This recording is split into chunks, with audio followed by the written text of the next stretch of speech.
Buenos días, mucho gusto.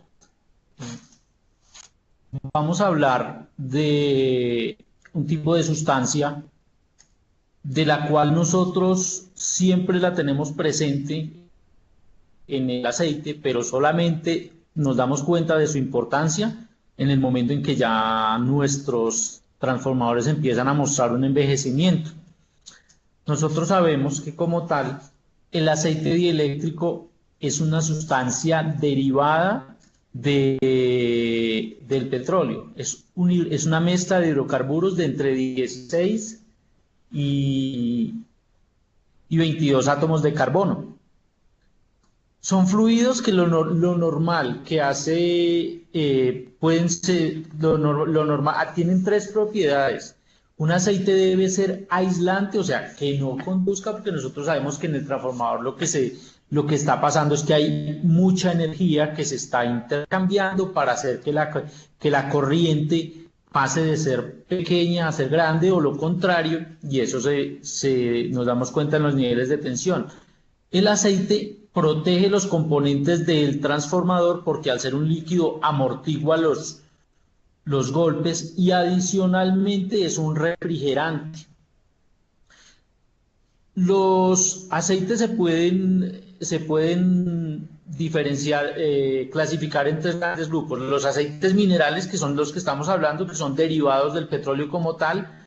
Los aceites semisintéticos, que tienen una parte que se llama la parte alquídica, que es hecha en un laboratorio o en una planta para luego ser mezclada con la otra parte de aceite mineral. Los aceites sintéticos de alto punto de fusión que se utilizan para evitar problemas de ignición.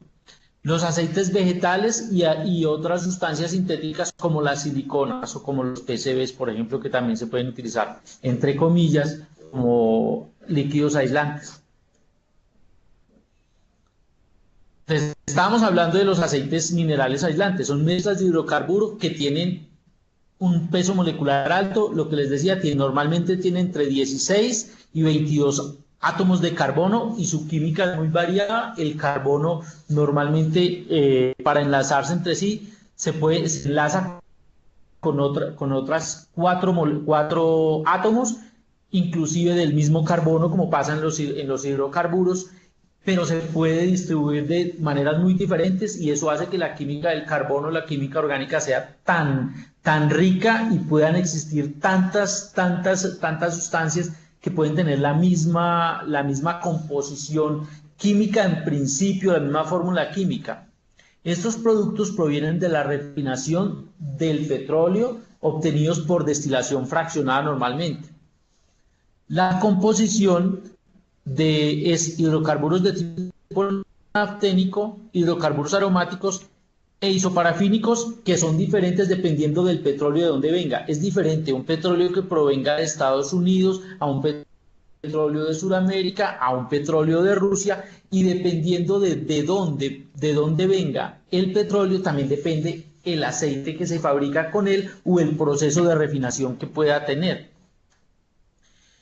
Y dependiendo de la composición mayoritaria de estos hidrocarburos, cada uno de estos aceites tendrá características y comportamientos muy diferentes. Hay algo que es común en todos ellos, y es que los hidrocarburos tienden a ser sustancias que no transportan cargas, que son sustancias que nosotros los químicos y los eléctricos también llamamos apolares. Como no tienen polaridad, no tienen una carga como tal, entonces por eso son sustancias dieléctricas y por eso pueden ser aislantes.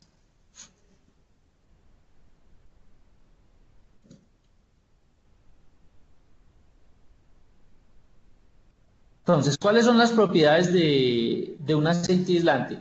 Los aceites aislantes tienen alta resistencia dieléctrica y eso es lo que hace que ellos puedan aislar, lo que les confiere la propiedad de ser aislantes. Tienen una baja viscosidad, entendiendo la viscosidad como la resistencia a fluir que tiene un fluido. Esta baja viscosidad hace que ellos puedan tener un movimiento en el transformador que se llama convección, y esa convección es la que hace que los transformadores sean refrigerados por el aceite. Y tienen otras propiedades adecuadas como un punto de fluidez, una viscosidad a bajas temperaturas, lo que los hace que ellos puedan ser utilizados en instalaciones que son muy frías. Por ejemplo, algunos se pueden utilizar en países que tienen estaciones con algunos aditivos. Protegen el transformador de los golpes, por lo que les decía, un líquido normalmente tiende a amortiguar los golpes porque lo que hace es que conduce todas las fuerzas dentro de él y hace que el golpe sea menos que si le estuviéramos dando al sólido como tal. Y la estabilidad y resistencia a la oxidación. Los aceites, y ya nos vamos a dar cuenta, como tal, son hidrocarburos que tienden, entre comillas, a no ser tan estables, pero ellos en sí, cuando empiezan a oxidarse, protegen la parte más importante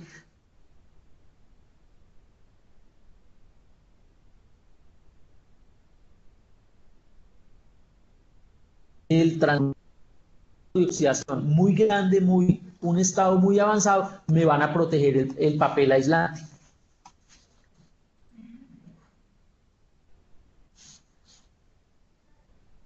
Aquí podemos ver en este momento las bases de las cuales estábamos hablando, de las cuales viene el papel. La primera base es la base isoparafínica. Es un hidrocarburo normal, una parafina, pero que tiene una ramificación en alguna parte de la rama. Su concentración dentro de la base es del 35 al 40% máximo. La ramificación, les aclaro, es una parte que también es hidrocarburo como tal. Si se dan cuenta, miremos la molécula CH3, CH2 y en la ramificación está CH2, CH2, CH3. A diferencia de la otra base, que es la base más importante, es la base napténica. La base napténica tiene una cadena, pero esa cadena tiene una propiedad y es que es un anillo, es un ciclo.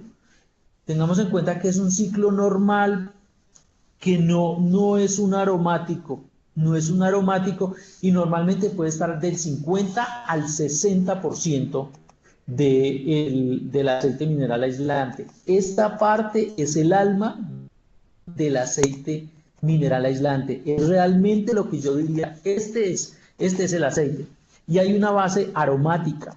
La base aromática lo que tiene es un hidrocarburo con base en benceno. Y el benceno tiene ramificaciones. Solamente se utiliza del 5 al 10%. Tiene una propiedad muy especial. ¿Cuál es la propiedad más importante? Que no es estable. Como no es estable, es lo primero que se oxida de un aceite aislante. Entonces, de pronto nosotros podemos pensar, bueno, entonces ¿para qué le agregamos esto? Porque precisamente este inhibidor natural, esto es un inhibidor natural que protege la base isoparafínica y la base nafténica, o sea, el alma del aceite.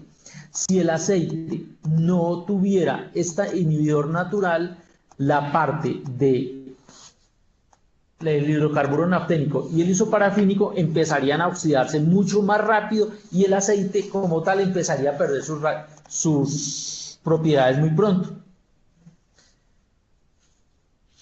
Cuando empezamos a sintetizar un aceite, entonces nos dimos cuenta que la base aromática era la más débil, la que tenía propiedades indeseables, pero esas propiedades indeseables, si las mezclábamos bien, podíamos obtener algo que era una vacuna del aceite contra. Pero entonces eso, con el tiempo, como es menos estable, se va acabando. Entonces, empezamos a utilizar sustancias sintéticas para proteger el aceite aislante. Esas sustancias sintéticas son otros dos compuestos, uno se llama 2,6-diterbutilfenol y el otro que está en la parte izquierda de la pantalla en el cuadro, y el 2,6-diterbutil paracresol, que es el DBPC, que es el más usado, algunos lo conocen como BHT o butilhidroxitolueno. ¿Qué es lo que hace?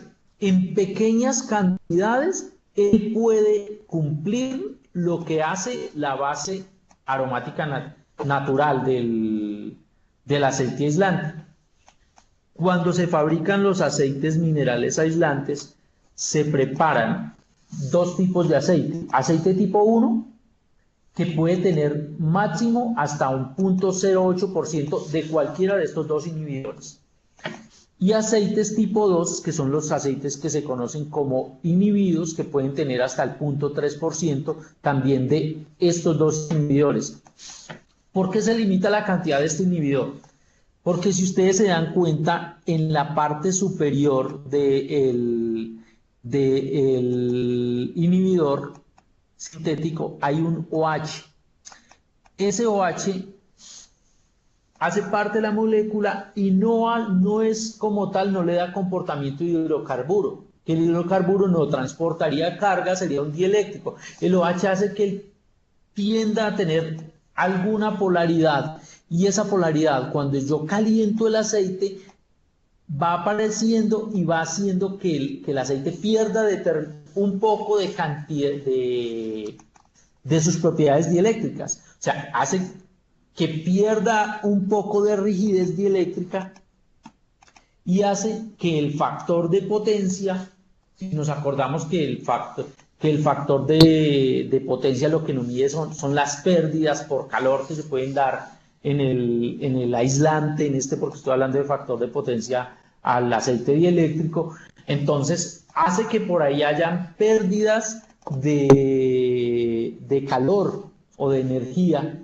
Entonces el inhibidor se limita es por eso, porque él puede tener un determinado efecto no tan deseable para el aceite, pero hacemos lo mismo que hicimos con la base aromática, lo limitamos para aprovechar lo bueno que tiene, que es su poder protector, y minimizar lo posiblemente malo que tenga. En algunos transformadores, dependiendo del nivel de tensión, los fabricantes dicen no utilicemos inhibidor, pero en la gran mayoría de los transformadores que nosotros trabajamos es recomendable tenerlo porque protege. Entonces, si miramos las bases isoparafínicas, normalmente es un hidrocarburo lineal, son altamente saturados. Cuando nosotros en química hablamos de saturados es que no tienen dobles enlaces, como pueden mirar ustedes en un etileno, en un acetileno. ¿Sí? Esto hace que tengan una alta estabilidad térmica y que se demoren para empezar a oxidarse. Tienen un alto índice de viscosidad y su poder solvente es muy bajo. ¿Por qué es importante que el poder solvente sea bajo? Porque es que recordemos que ellos el aceite está en un transformador y en el transformador tenemos lacas y tenemos pinturas. Entonces, si tuviera un poder solvente alto, se contaminaría muy fácil. ¿Sí?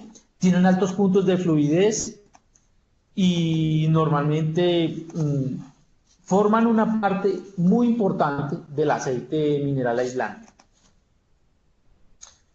La parte napténica, lo que les explicaba ahorita, es el mismo hidrocarburo, pero en alguna parte de la molécula tiene pegado un anillo. Normalmente los anillos son de ciclohexano, ¿sí? Y algunos le llaman naftenos, ¿sí?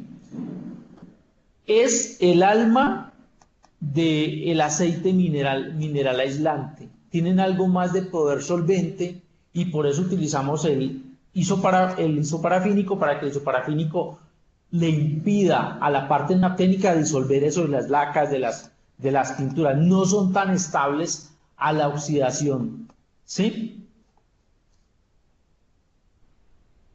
Y la parte aromática,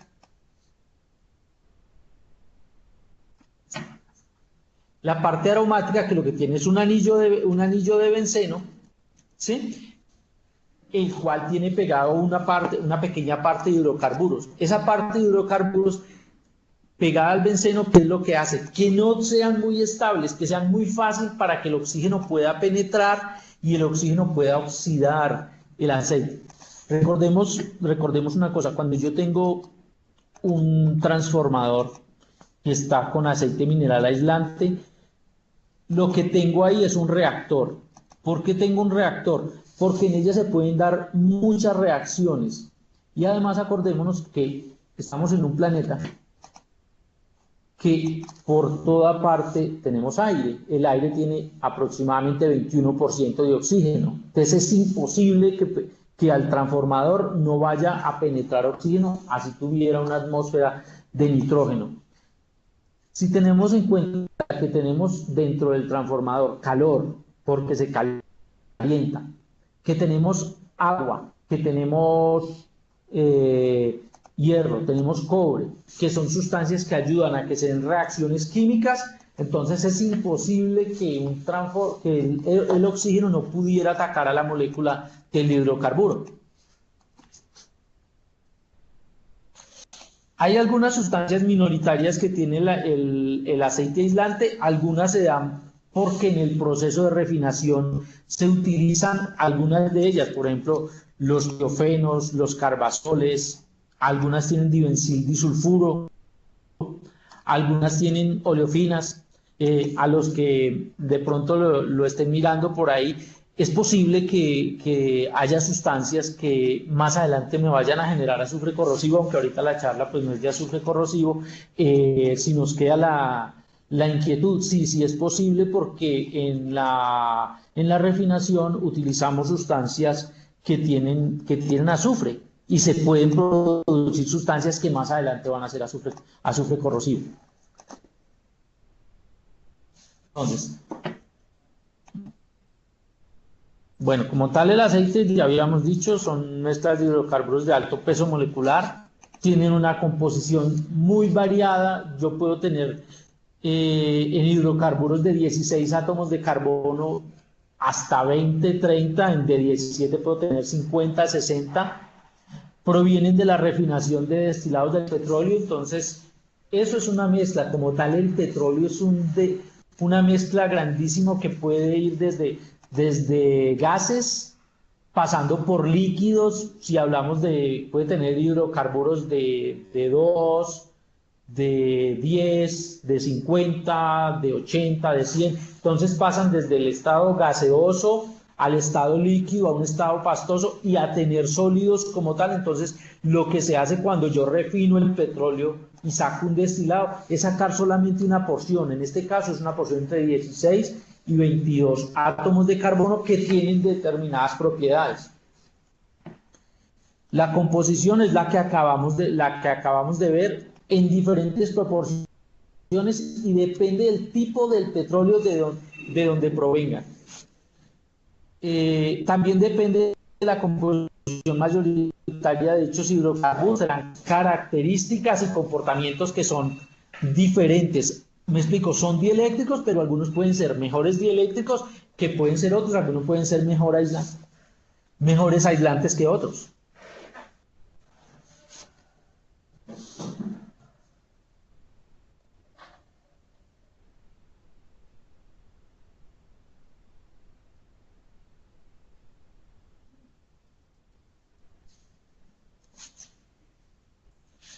Acá está más en detalle la estructura química de los inhibidores, para explicarles más en detalle que ese OH que ustedes tienen ahí en el 2,6-diterbutilfenol es el que hace que él tenga características polares. ¿Qué es lo que hace que él pueda inhibir el proceso? Si ustedes se dan cuenta, debajo del OH hay átomos de carbono rodeados por CH3.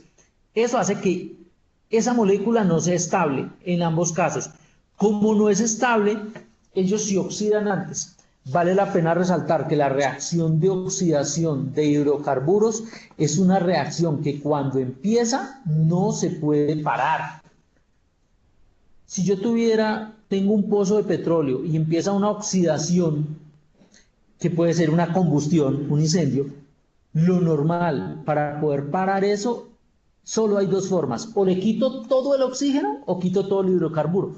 Por eso es que en los pozos de petróleo, cuando hay un incendio muy grande, lo que hacen es que le echan dinamita. ¿Para qué? Para que se consuma todo el hidrocarburo, y en ese momento vamos a hacer. En este caso, también, esas reacciones también lo que tienen es que la naturaleza de todas las reacciones de oxidación, lo que hace es que siempre ataca la parte más débil. Como estas sustancias son más débiles que el propio aceite, si yo las agrego, el oxígeno va a atacarlas a ellas primero y va a hacer que la parte del aceite, la más importante, el alma que yo decía ahorita, que son los isoparafínicos y la parte napténica, no se oxide por un determinado periodo de tiempo. ¿Cuáles son los factores que yo tengo dentro de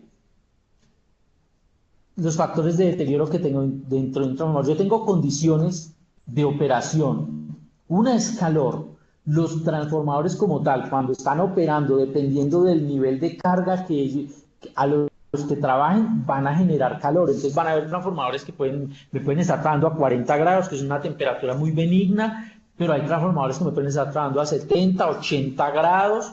Entonces, eso hace que se den condiciones para que el oxígeno pueda atacar la molécula de hidrocarburo.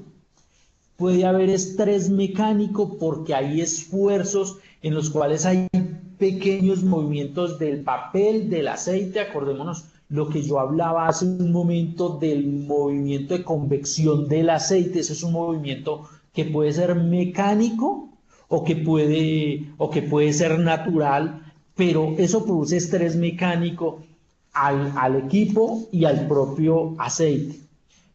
Puede haber choques por esfuerzo eléctrico. Recordemos que el aceite lo principal que está haciendo es que está aislando, pero que está aislando una máquina que lo que está haciendo es convertir un nivel de tensión bajo a uno más alto o uno más alto a uno más bajo, ¿sí? Esas son condiciones que me pueden hacer que... Adicionalmente, dentro de un equipo, dentro de un transformador, siempre lo que yo decía, voy a tener aire. Y el oxígeno es una de las sustancias más solubles que existe en el aceite. Voy a tener agua. El agua en toda parte está porque la tenemos igual que el oxígeno en el propio aire, y hay algunos factores dentro del equipo que hacen que se pueda contaminar con agua o no. Tenemos sustancias que son catalizadores. ¿Qué es un catalizador? Un catalizador es una sustancia que permite que una reacción química se dé más pronto que a lo que se haría en condiciones normales. Entonces tenemos el cobre y tenemos el hierro. Como esas dos sustancias me permiten que el oxígeno pueda atacar el aceite en condiciones más fáciles para él. Es imposible que yo en un transformador no tenga cobre porque todo el enrollamiento es de cobre. Y es imposible que no tenga hierro porque la base de su carcasa es hierro, ¿sí? Entonces, eso hace que el aceite tenga una descomposición térmica que me puede producir gases. ¿Se acuerdan cuando hablé ahorita del petróleo? Cuando se producen hidrocarburos que van hasta 5 átomos de carbono, entonces esas sustancias son sustancias gaseosas. Pero adicionalmente la entrada del oxígeno al hidrocarburo hace que se produzcan sustancias como alcoholes, aldehídos, cetonas. Esas sustancias a su vez vuelven a reaccionar entre sí y pueden formar ácidos, que ustedes, todos los que están ahí, se han mandado a hacer un análisis. Entonces yo me voy a dar cuenta en ensayos como la tensión interfacial, que empieza a disminuir y que empiezan a aparecer ácidos que yo puedo medir en una prueba y le puedo medir su propia acidez. Esos ácidos vuelven a reaccionar con las sustancias primarias, con los alcoholes, con las cetonas que se rompieron, y me pueden generar ya sustancias que son polímeros, que es lo que yo llamo la primera fase de los lodos. Todavía pueden estar en el aceite, pueden estar suspendidos. Y eso, a su vez, pueden volver a reaccionar con las sustancias secundarias, con las sustancias primarias, y me forman ya lodos que se depositan en el núcleo, en las bobinas, en el papel, y hacen que haya depósitos de lodo, impidiendo que el transformador pueda trabajar de una manera adecuada. ¿Qué hace el inhibidor? El inhibidor lo que hace es que hace que, en lugar de que en la primera etapa se oxide el aceite, se oxida él. Y como se está oxidando él, es una cantidad muy pequeña para el aceite. Entonces, ¿qué tengo que hacer? Tengo que tener en cuenta que ese inhibidor se va a acabar, tengo que monitorearlo, evitar que se acabe, porque cuando él se acabe, otra vez el oxígeno me va a atacar, es al aceite dieléctrico. ¿Sí? Este proceso que estamos hablando ocurre cuando hay una fuente de energía. ¿Cuál es la fuente de energía?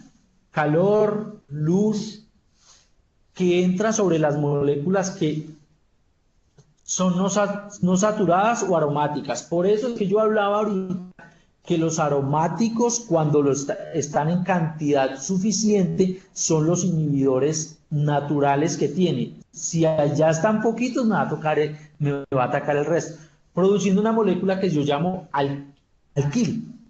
Y este proceso puede ser acelerado o aumentado en muchas veces su velocidad por la presencia de iones metálicos.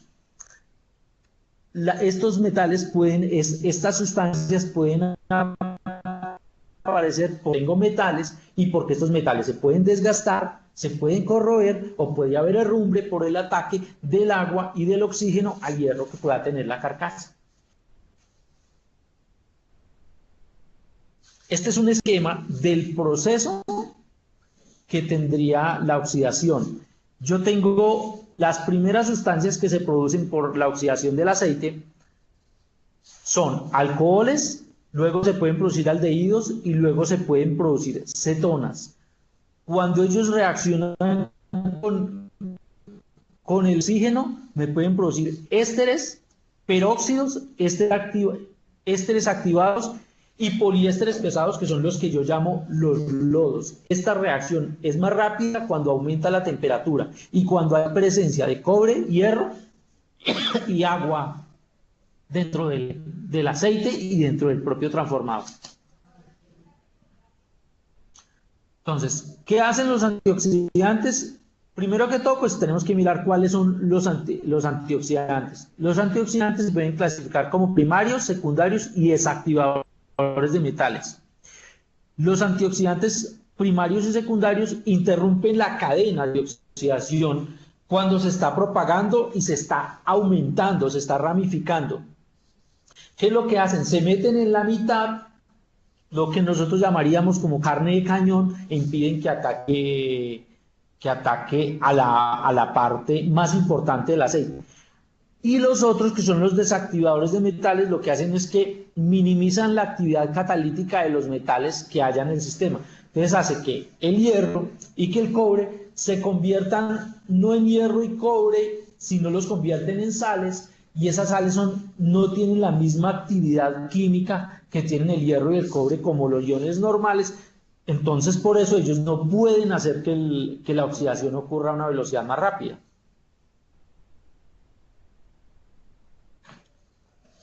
Los antioxidantes primarios o barredores de radicales libres lo que hacen es que también estorban a la entrada del oxígeno, porque son moléculas más grandes. Si bien ellos se oxidan como tal, ellos impiden que el oxígeno pueda entrar más fácilmente sobre la molécula.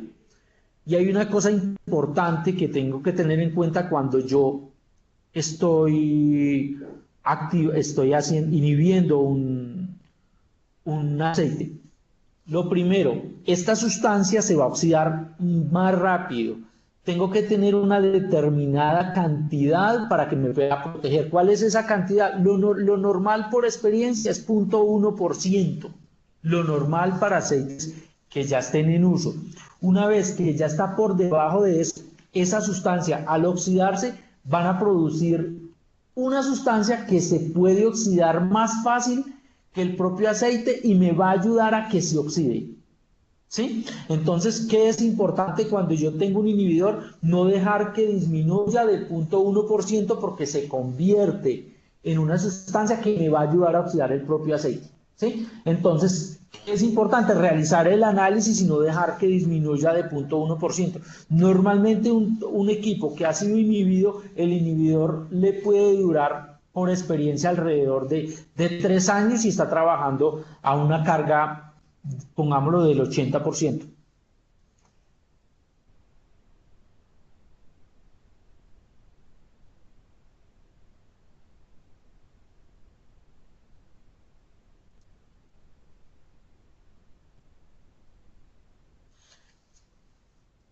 Y quiero hacer una pequeña aclaración. Normalmente una confusión que existe es, yo tengo este aceite usado, ¿este aceite es tipo 1 o es tipo 2? Los aceites tipo 1 o tipo 2, de acuerdo a la norma STMD 3487, son aceites nuevos. Es el aceite que sale de la fábrica. Una vez que el aceite ya está en el transformador, ya no podría decir que son tipo 1 o tipo 2. Ya lo que tengo que decir es si el aceite está inhibido o no está inhibido. ¿Sí? Porque pues es una de las preguntas que surgen mucho con respecto al contenido inhibidor.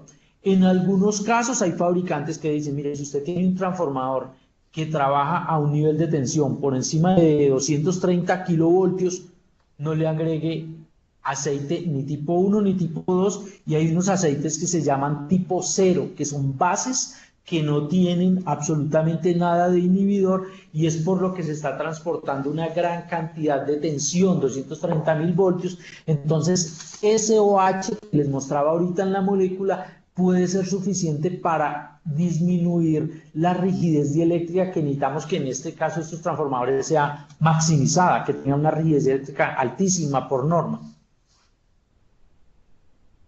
Entonces, del contenido inhibidor, que es importante, yo debo chequear el contenido de inhibidor en el aceite. Es una muy sana precaución. ¿Por qué? Porque los tipos de mantenimiento. Entonces, con respecto al contenido inhibidor, repito este pedacito, es importante chequear que el contenido inhibidor en el aceite para evitar los costos del mantenimiento. Los costos de los mantenimientos, si yo los miro en función del contenido inhibidor, normalmente cuando yo hago un mantenimiento es para proteger la parte más importante, vuelvo y repito ese pedacito, del transformador, que es el papel aislante. Todo lo que yo hago es para protegerlo. El aceite aislante tiene dos grandes enemigos. Uno es el agua y el otro son los productos de oxidación que son generados por el aceite. Entonces, si yo hago un mantenimiento, posiblemente me pueda valer 2 millones de pesos si el transformador simplemente encontré que el inhibidor estaba en una cantidad muy baja, pero no está tan oxidado. Entonces, y si yo lo dejo que vaya avanzando, la etapa siguiente puede valer 4, después puede valer 6, puede valer 10, puede haber un estado en que yo me descuidé y no sabía el contenido inhibidor, el transformador, el aceite se oxidó tanto que ya me puede valer hasta 5 veces un mantenimiento. Entonces, si yo lo miro desde el punto de vista, uno de confiabilidad y el otro de rentabilidad, es importante conocer el contenido inhibidor, porque si yo dejo que él se acabe, se me va a oxidar mucho el aceite y ya la intervención que yo tengo que hacer es mucho más profunda. Es como si yo tuviera una determinada infección y yo dejo que avance mucho. A medida que la infección avanza, el tratamiento que me van a tener que hacer es mucho más costoso. Lo mismo pasa porque es que el inhibidor es una vacuna contra la oxidación. Entonces, ¿qué es la rutina que yo debo hacer? Yo debo medir el contenido de inhibidor que tiene mi aceite.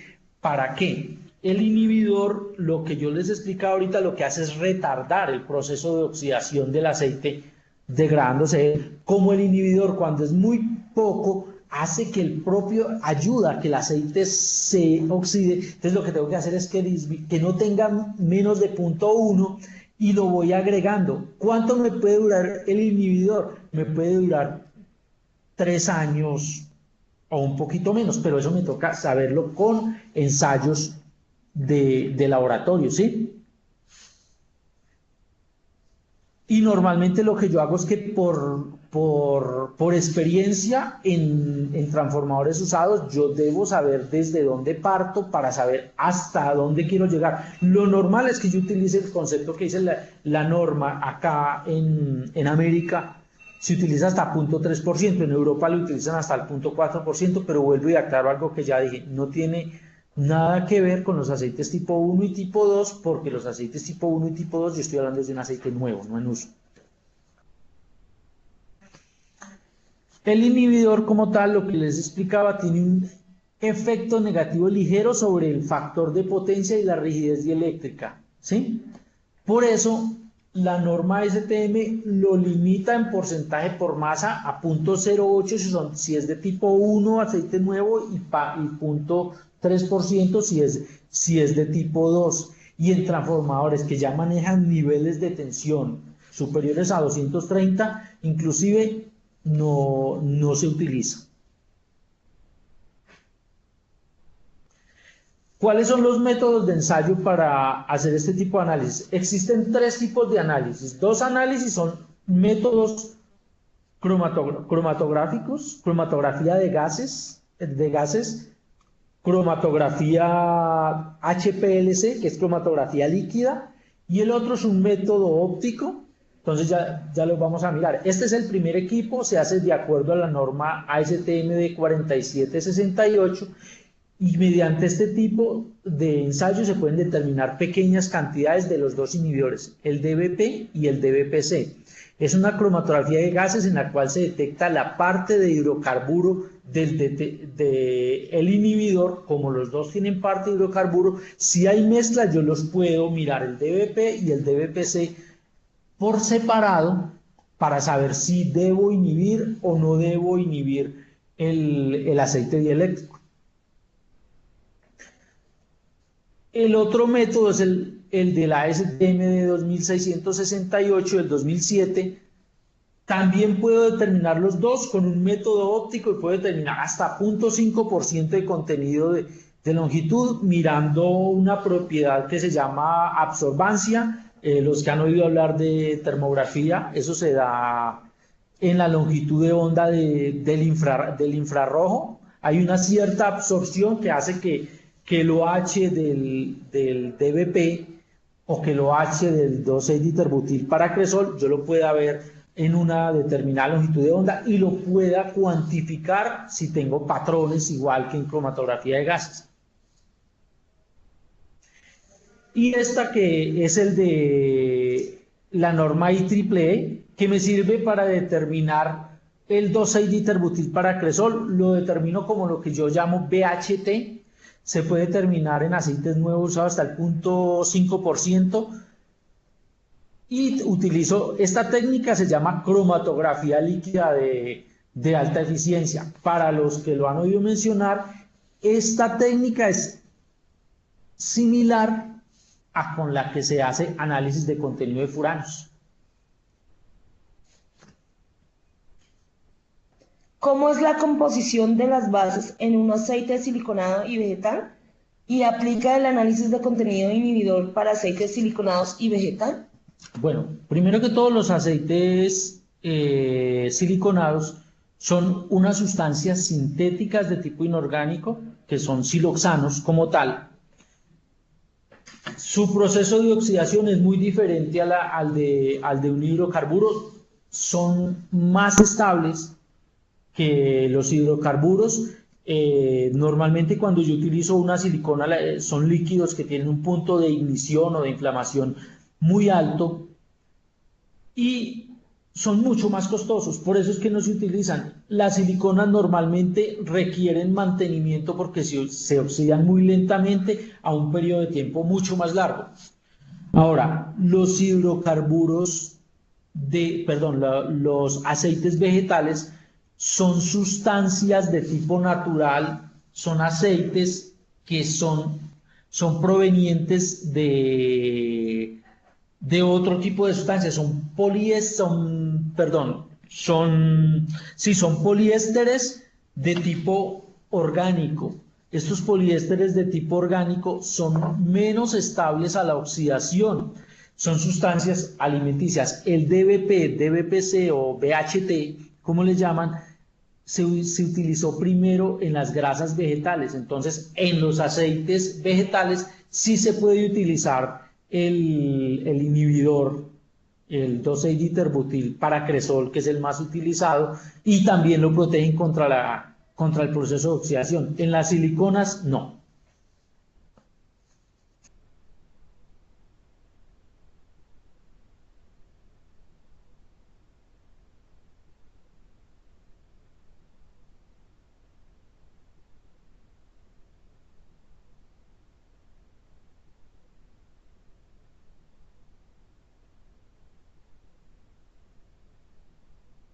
Recor- Siguiente pregunta. Recordemos que un aceite aislante puede estar bien.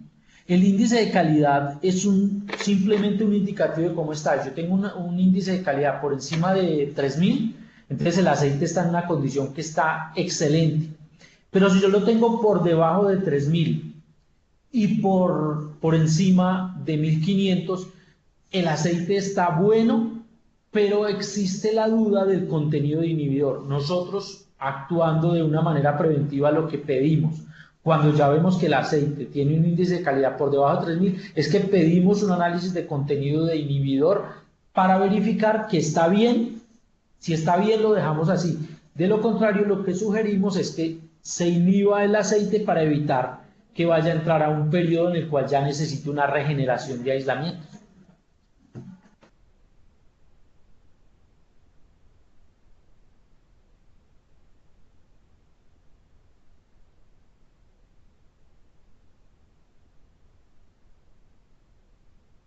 Siguiente pregunta.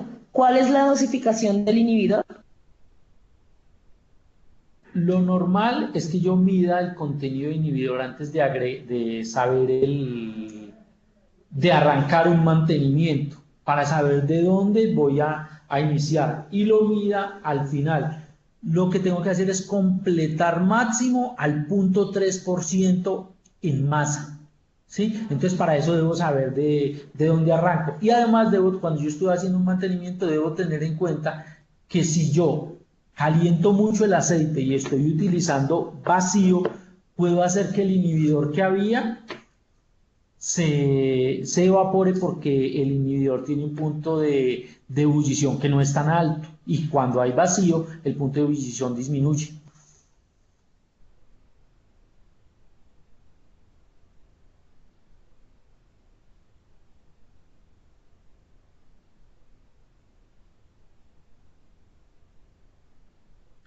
Siguiente pregunta. Entendimos que para aceites en uso son ya de tipo 2 y para tensiones mayores de 230 kV, a estos no se les aplicaría ningún inhibidor. Te respondo al contrario.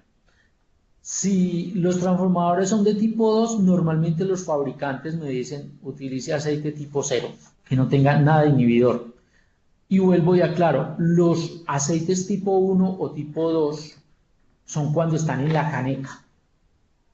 Cuando ya están en el transformador, ¿es inhibido o no inhibido?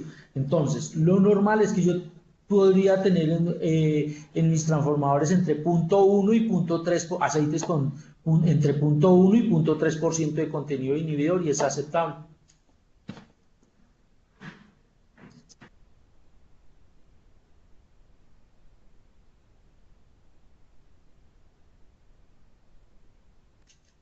¿El inhibidor se coloca con máquina en el inhibidor? Sí, para que se pueda disolver, porque como tal él es a temperatura ambiente, él es un sólido.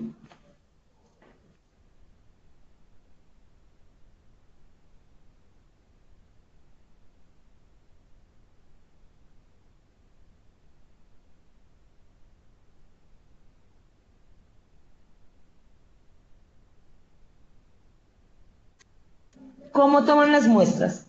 ¿En un transformador energizado o desenergizado? Es indiferente cómo se tome la muestra, porque el inhibidor está totalmente disuelto en el aceite. Entonces me lo pueden tomar con transformador energizado, y si está desenergizado, ya por condiciones de seguridad, el resultado va a ser muy similar.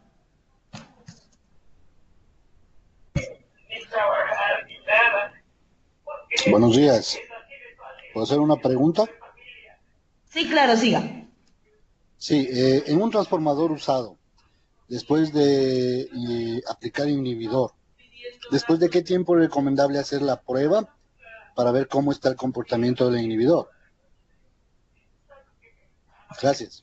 Pues algunas normas me dicen que el inhibidor debo empezar a chequearlo a partir de los 5 años de edad del equipo, pero eso depende también de la operación de este. Hay equipos que trabajan a temperaturas, como decía ahorita, de 40 grados, en los cuales pues es muy poco el inhibidor que se va a consumir. Sin embargo, hay equipos que trabajan a 80 grados en los cuales las reacciones son muy rápidas y que el inhibidor no me va a durar ni un año. Eso depende del régimen de carga que maneje el equipo.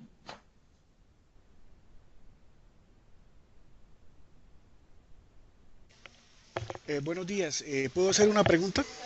¿Me es más fácil hablar? Claro, siga. Gracias, Rey. Buenos días. César Rojas de Masi.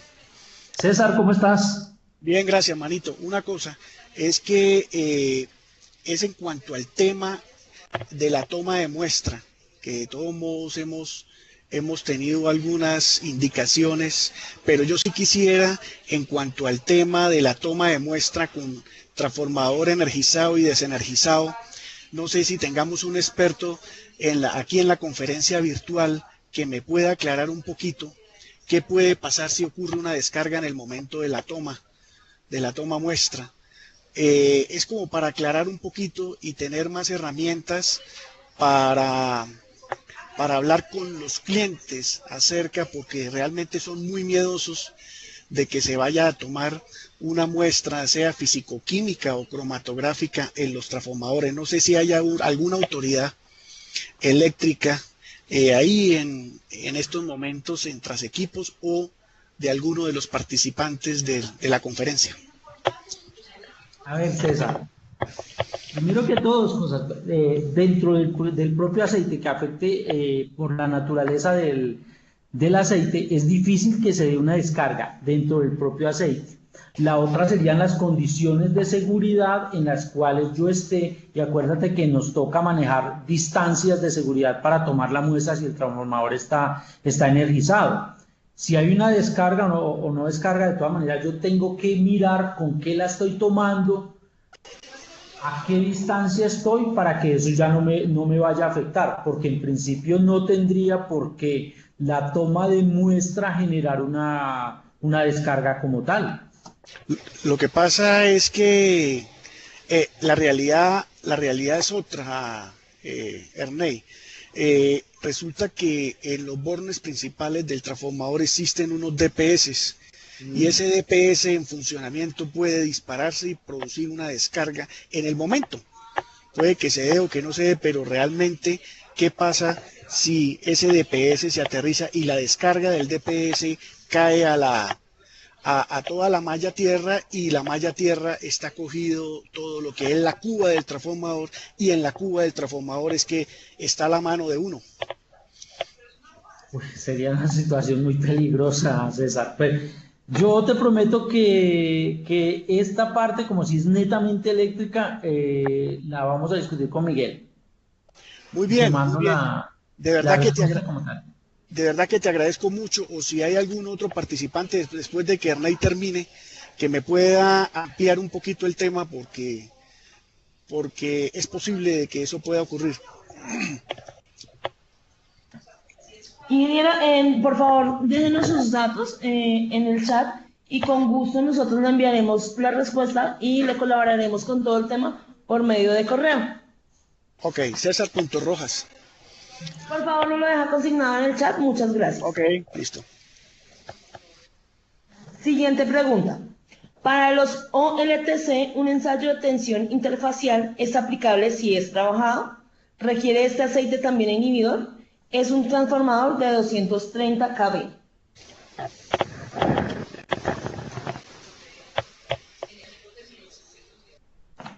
Los intercambiadores de TAPS como tal tienen un trabajo. El trabajo de ellos es aislar unas descargas que son muy grandes. La verdad, los intercambiadores no deberían tener lo mínimo de inhibidor por la función que están haciendo. No importa casi que el nivel de carga, porque las descargas que hay allá producen mucha energía. Entonces, si yo puedo utilizar un aceite tipo 1, porque normalmente comercialmente es más fácil para un intercambiador, podría utilizarlo porque es que en los intercambiadores lo normal que yo hago con el aceite no es hacerle mantenimiento, sino cambiarlo después de determinados cambios de posición que hace que se produzca carboncillo.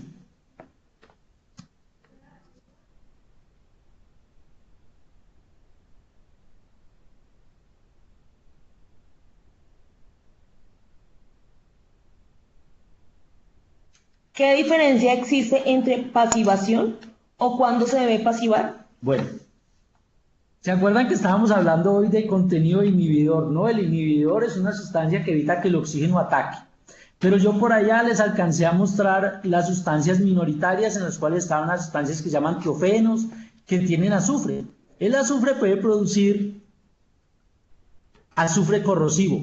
El pasivador es una sustancia que hace que el azufre que está en el aceite se convierta en una sustancia que no es tan reactiva y que no me va a atacar el transformador. No estamos hablando de algo que es parecido al inhibidor, pero no es igual, porque acordémonos que el inhibidor lo que hace es que disminuye la rata de oxidación. El azufre corrosivo lo que hace es que ayuda a que hayan transporte de cargas y que de pronto puedan haber fallas dentro del transformador. Entonces, la pasivación es otro tipo de sustancia. Hay unas sustancias que se llaman Irgamet, que lo que hacen es que convierten el azufre corrosivo en una sustancia que es menos corrosiva, ¿sí?